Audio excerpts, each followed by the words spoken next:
আসসালামু আলাইকুম। এই যে হাউসটি দেখতে পাচ্ছেন, এর মধ্যে গোবর, ট্রাইকোডার্মা এবং চিটাগুড়ের সংমিশ্রণে খুব সহজ একটি ট্রাইকো কম্পোস্ট করা হয়েছে।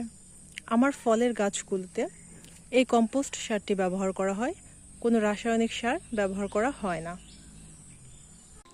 আর এই ট্রাইকোডার্মাটি ব্যবহার করে আমার এই ড্রাগন গাছ করা হয়েছে। দেখতে পাচ্ছেন ড্রাগন গাছে কত ফুল আর ফল। কিছু ফল রং চলে এসেছে, আর অনেক ফল রয়েছে। আমি আর একটু কাছে থেকে দেখাচ্ছি। গাছটির বয়স 2 বছর।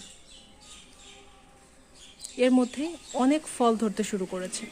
এখানে কিন্তু কোনো রাসায়নিক সার ব্যবহার করা হয়নি, সম্পূর্ণ অর্গানিক কম্পোস্ট সার দিয়ে করা হয়েছে, ট্রাইকো কম্পোস্ট।